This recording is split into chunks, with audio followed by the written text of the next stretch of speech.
Oke, salam sejahtera buat kita semua. Ini pertemuan pertama kita untuk mata kuliah bahan gali industri.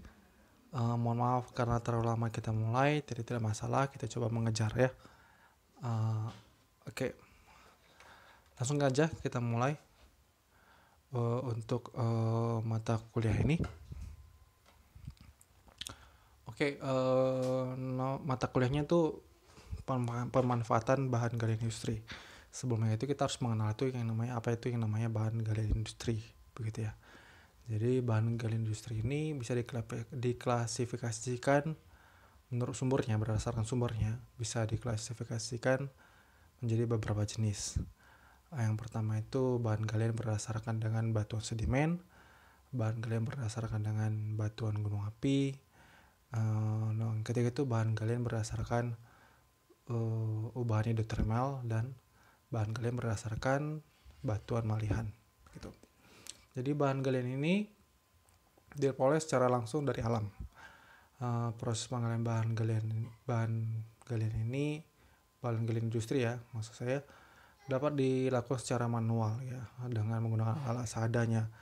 Itu mungkin yang membedakan bahan galian industri dengan bahan-bahan galian yang lainnya. Oke, kenapa bisa digunakan dengan alat-alat manual gitu ya? Kita tahu bahwa bahan galian industri ini kebanyakan ada di permukaan gitu, kayak pasir, batu gitu kan. Salah satu kan bahan galian industri itu ada di permukaan, jadi tidak perlu menggunakan teknologi yang canggih yang ada saat ini gitu ya untuk menggali bahan galian industri ini. Jadi yang namanya juga bahan galian industri, sebagai bahan galian industri ya sebagai bahan baku dalam suatu proses industri begitu. Jadi definisi bahan gali industri. Bahan gali industri merupakan sebuah mineral batuan kecil. Maksud saya bahan gali industri merupakan semua mineral dan batuan kecuali mineral logam. Dan energi kecuali mineral logam dan energi, maksud saya, yang digali dan diproses untuk penggunaan akhir industri dan konstruksi, termasuk juga mineral logam yang bukan untuk dilebur gitu ya, seperti bauksit gitu ya, kromit, biji, mangan, zirkon dan lain-lainnya. Jadi penggolongan bahan galian berdasarkan pemanfaatannya. Jadi bahan galian menurut pemanfaatannya dikelompokkan atas 3 golongan. Yang pertama itu bahan galian logam atau biji atau ore. Merupakan bahan galian yang bila diolah dengan teknologi tertentu akan dapat dimanfaatkan logamnya, seperti timah, besi, tembaga, nikel, emas gitu ya, perak, seng dan lain-lain. Bahan galian energi. Jadi bahan galian energi ini merupakan bahan galian yang dimanfaatkan untuk energi, misalnya batu bara dan minyak bumi gitu. Bahan galian industri itu merupakan bahan galian yang dimanfaatkan untuk industri, seperti asbes, aspal, bentonit, batu gamping, dolomit gitu ya, dan lain-lain ya, banyak ya. Menurut peraturan pemerintah ya, nomor 27 tahun 1980, bahan galian dibagi menjadi 3 golongan. Ini mungkin ya orang masih banyak yang menggunakan istilah kan golongan galian A, B, C gitu. Ini peraturan pemerintah yang sudah lama sebenarnya, tapi nggak apa kita bahas ya supaya tahu ini yang lama gitu. Nanti pertemuan berikutnya akan saya bahas tentang peraturan yang terbarunya. Sekedar info untuk teman-teman semua. Jadi ada 3 golongan tuh.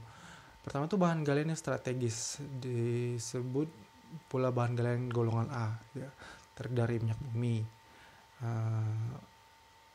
lilin beku, gas alam gitu ya, kayak bitumen padat, aspal, antrasit, batu bara, uranium, radium ya, nikel, timah begitu ya.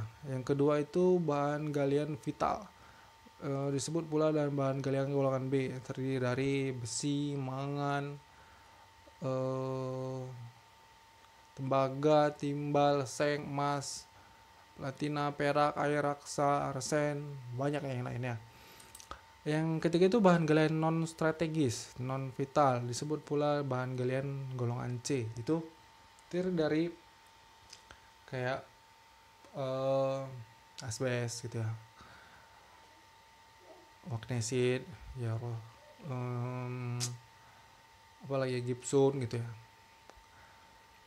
tanah serap, batu apung, tras, obsidian gitu-gitu ya, andesit gitu. Bahan galian industri sebagian besar termasuk bahan galian golongan C, walaupun beberapa jenis termasuk dalam bahan galian golongan lain gitu ya. Bahan galian menurut keterjadiannya gitu. Bahan galian primer. Bahan galian primer itu bahan galian primer terjadi dari hasil pembukaan magma gitu ya.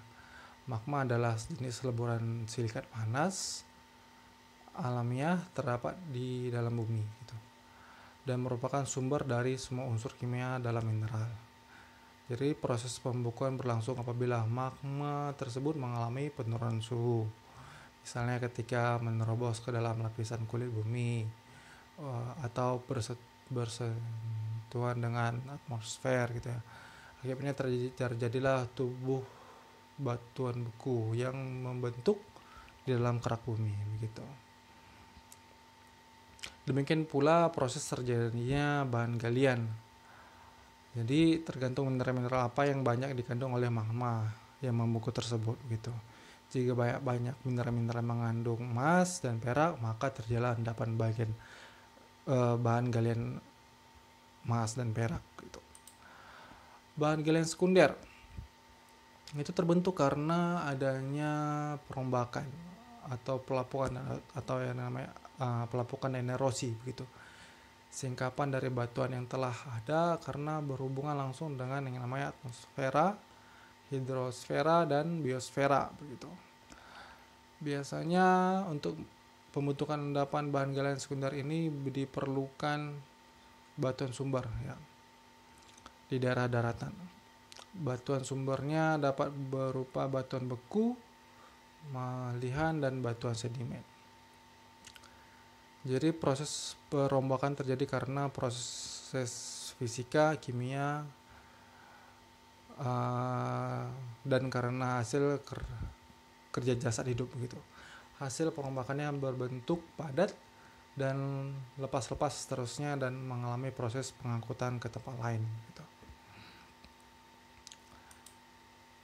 Bahan galian malihan ini ialah bahan galian yang terjadi karena perubahan bentuk. Akibatnya adanya perubahan suhu dan tekanan.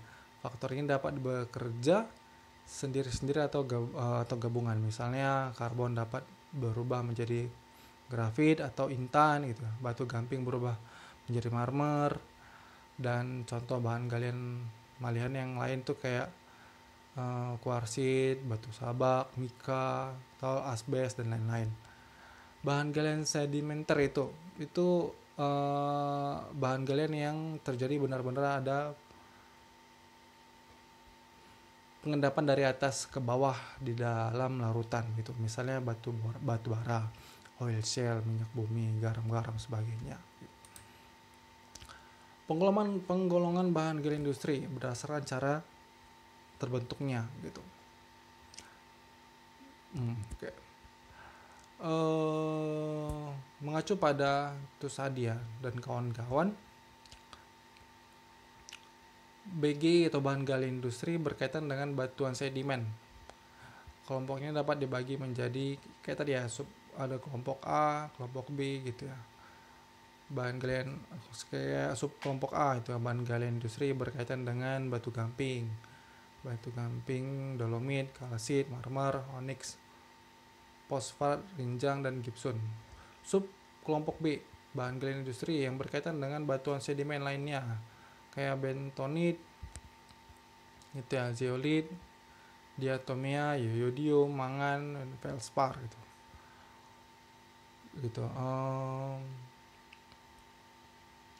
Kita langsung saja kayaknya ke ini ya, penggolongan bahan galian industri berdasarkan pemanfaatannya gitu ya. Jadi kita fokus ke bahan galian industri ini ya. Jadi bahan galian industri ini adalah bahan galian tambang bukan biji yang digunakan sebagai bahan baku industri. Penggunaan dalam industri banyak ditentukan oleh sifat fisika seperti warna, ukuran partikel, kekerasan, plastisitas, dan daya serap dan lain-lainnya begitu ya. Jadi bahan gali industri ini berhubungan dengan yang namanya kekerasan ya, yang daya serap dan lain-lain. Jadi bahan bangunan ya, bahan bangunan atau bahan galian konstruksi tidak lain adalah bahan galian industri yang belum disentuh rekayasa teknik gitu ya. Oleh sebab itu, dengan semakin majunya rekayasa teknik, tidak tertutup kemungkinan jenis bahan galian industri akan bertambah jenisnya gitu. Jadi berbagai klasifikasi bahan galian industri telah dipublikasikan oleh para ahli, namun sampai saat ini masih terus didiskusikan. Para ahli tersebut umumnya mengelompokkan bahan galian industri berdasarkan pemanfaatannya gitu ya. Berdasarkan teknologi pengolahan. Sudah hampir 11 menit ya. Apa-apa. Berdasarkan teknologi pengolahan. Jadi ada beberapa, yang pertama itu bahan galian siap pakai gitu. Bahan galian yang dapat langsung dijual tanpa teknik pengolahan itu, seperti pasir gitu ya, pasir kali gitu. Itu salah satu bahan galian yang tanpa teknik pengolahan gitu, bisa langsung dipakai gitu ya. Yang kedua itu bahan galian teknologi sedang. Bahan galian yang dijual melalui teknologi pengolahan seperti peremukan gitu ya, penggilingan gitu ya, seperti pasir kuarsa, batu gamping ya. Jadi ada yang namanya proses penggilingan, itu biasanya itu sesuai dengan pesanan si customernya, si pembelinya ya.